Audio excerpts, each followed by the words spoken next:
Lord. This is Pastor Charles Jefferson of Goodness and Mercy Ministry in Chesapeake, Virginia. Yes, we love having y'all look at our Facebook page. Thank you so much. And our YouTube page.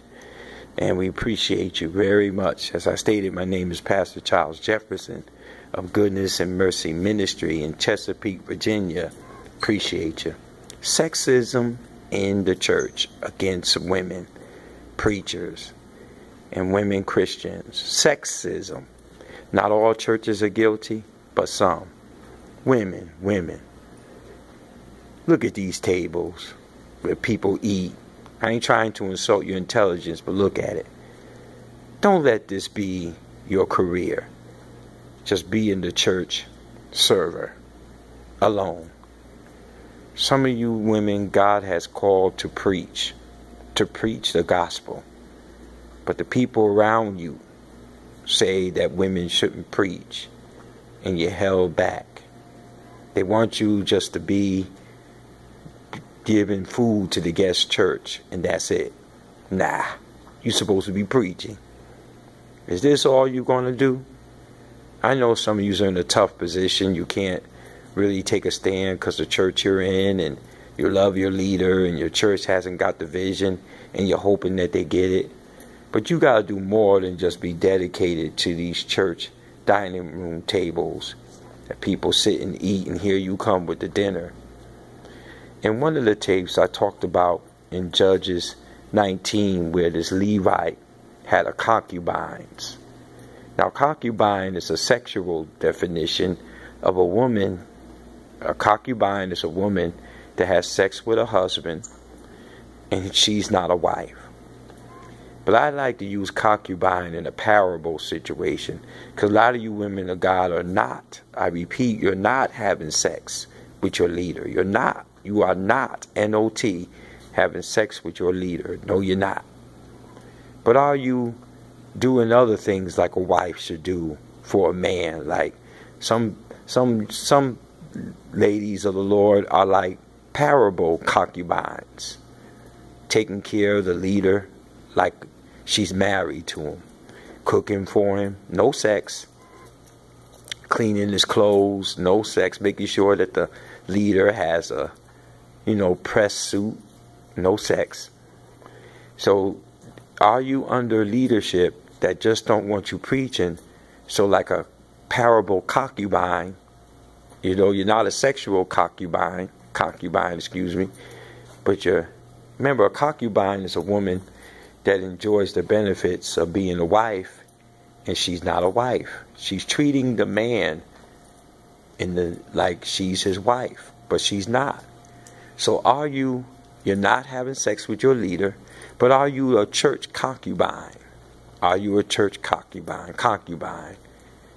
Some of you women are really going through some tough battles because you should be preaching. But they got you just in the darkness. We don't even know your gifts. You're in the darkness. They're hiding you because they believe women shouldn't preach. So they got you a floor servant. Now, not that you don't mind. You're a servant. You're humble. But you know you got more. You're not egotistic. You just know you got more. So instead of them turning on your gift the way they should do, because you're called to preach and you're called to minister, they keep you from us in the darkness. They go to darkness. We never get a chance to hear you preach because they don't believe in women preachers in the darkness. Ladies, women of the Lord, get out of the darkness. I know it's a tough thing you're being challenged on because some of you love your leaders and you love your churches, but you know you should be preaching. And I pray for you. I really do. You're in the darkness. Now, the story in Judges 19 is that when the band of homosexuals came, when a guest man came to the house of the concubine, and the house of the Levite who had the concubine, the host, which was the Levite, did not want the homosexuals to rape the man. So he took one of his handmaidens, which was one of the concubines, and told the homosexuals to do whatever they want to do with her. and they pounded her. They pounded her. What was that? Homosexual stuff was a gang of hard thugs, a gang of violent men, violence and war struggle. The women. They don't want you preaching, but they want you being prayer warriors in the drug-infested neighborhood. Oh my, right? See. They don't want you preaching. You can't preach, but it's all right for you to put your life in danger where you go out in midday in the church and there's no man in a rough neighborhood, but you can't preach. But you got to serve these tables. Oh yeah, see, they don't want you preaching because a lot of men don't come to the prayer meetings. Ain't I telling you the truth? A lot of men don't come, even men ministers. So you women are battling. Just like it might not be homosexuals, but it's hardliners. Judges 19. Violent stuff. You women are bearing your life, sacrificing your life. You could get mugged going to prayer meeting. We don't know what could happen to you if the Lord don't intervene, but yet they don't want you preaching. Now, when you go to prayer meeting, women, after you're not allowed to preach, they don't do whatever they do to you like in that text, but you're dealing with the battle, and yet they don't want you preaching. It's a parable. It's not the exact text-by-text story, but it's a parable. You see what I'm getting at? See what I'm getting at here? So after the homosexuals did what they wanted to do to the concubine, the pastor, Levi, told the concubine, get up. Ain't that something? The men don't want you preaching. They want you battling as a prayer warrior. You sacrificing your body, your energy, you're worn out. And then they chastise you because you're not getting up. Oh, God. Oh, God. Women, you're supposed to be preaching. If you know you're supposed to be preaching,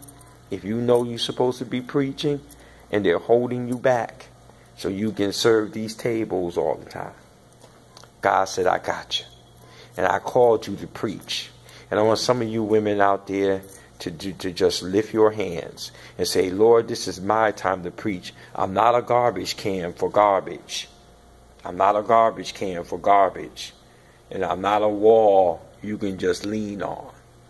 I'm not a garbage can for garbage, and I'm not a wall you can just lean on. You got to say to yourself, woman of God, that you're a woman of God. And you got to say, my gift will not be held in the darkness. I want you to know, don't let these people hide your gift in the darkness, women.